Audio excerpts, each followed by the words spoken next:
And time now to take a look at what's been making headlines across the globe. And for that duty today, I'm joined by none other than Alison Sargent. Hello, Alison. Hi, Annette.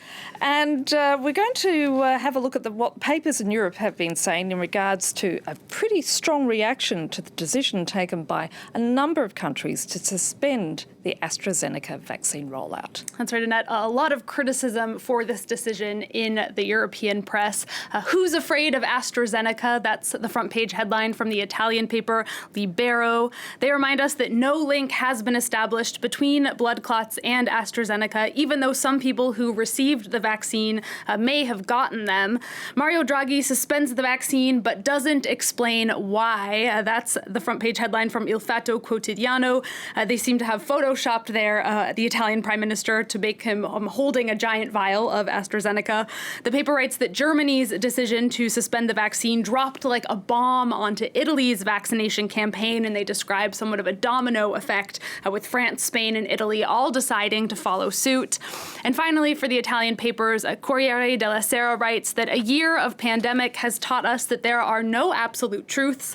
The problem, according to the paper, is not to have doubts, but to be paralyzed. Their editorial you can see here is titled AstraZeneca, as in the Stoic Roman philosopher, and they quote Seneca in this editorial, who said, "He who indulges in empty fears earns himself real fears." Very pertinent indeed. Now, papers here in France, Alison, are worried about the impact that this is going to have on the country's vaccine rollout, which has been very, very slow, hasn't it? That's right. It already has been widely criticized, Annette. And Libération is reminding us that France defended AstraZeneca back when doubts about it came up in the past, and the paper worries that now this sudden U-turn risks further eroding public confidence in the country's vaccine rollout, which, as we said, is already not very high. Libération's headline here is a bit of a tongue twister. Astracadabrantesque, a take on the magical phrase abracadabra. Alison. I've been working on that all morning.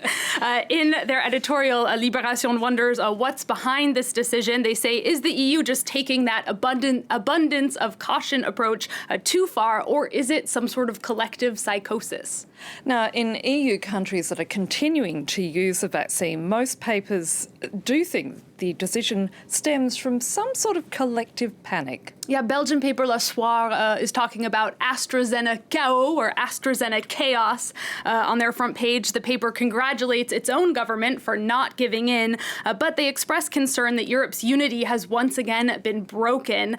The paper writes, after every man for himself when it came to closing borders, well, now it's every man for himself when managing vaccine risk.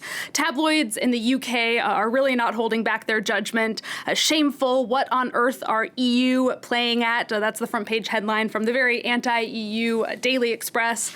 The Guardian, though, is trying to understand where EU countries are coming from. The paper writes that unlike scientific bodies, well, governments have to worry about things like public confidence. The Guardian also wonders if supply could be a factor. The paper notes that the EU has far less stock of the AstraZeneca vaccine than the UK, for example, which makes suspending that vaccine a little bit easier since it will have less overall impact on their vaccination campaigns. Now, we're going to shift gears for a quick moment and talk about those historic mass rallies on Monday in Australia against gender violence. Yeah, the March for Justice was sparked by a wave of recent sexual misconduct and rape allegations in Australia's political sphere, including against the country's Attorney General. He has denied those charges. Now, the woman we see on many of Australia's front pages today is Brittany Higgins. Her story about being raped by a senior colleague inside of Australia's Parliament building is what sparked this movement. She made a surprise appearance to speak at yesterday's protests. The Herald Sun, for one, sees this as a turning point. Their editorial talks about a new chapter for respect. As the press is pointing out, though, the Australian government has not been nearly as receptive. In this cartoon from Matt Golding for The Age, we see the deafening roar of the crowd outside of the Parliament juxtaposed with the deafening silence of the government. Prime Minister Scott Morrison did invite the protesters to meet with him, but he himself did not attend the rally. He actually said it was a triumph of democracy that the protesters were not met with bullets. Okay, as an Australian, as the host of the 51%, I'm not going to make any comment. We are now going to return to the topic of vaccines for the last story in The Guardian reporting that the Brazilians have been troubled by the disappearance of their beloved vaccine mascot.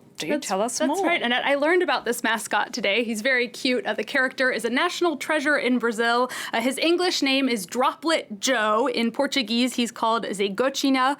The Guardian reports that he has not been seen since he refused to shake hands with President Jair Bolsonaro in mid-December. Now, Bolsonaro openly opposes vaccination. His political opponent, former leftist President Lula da Silva, accused Bolsonaro of considering this cartoon left-wing and firing him. The Guardian reports that many see the mascot's disappearance as a symbol of how Bolsonaro has sabotaged Brazil's previously world-famed vaccination program. The artist who created this character back in the 1980s expressed his sadness and anger.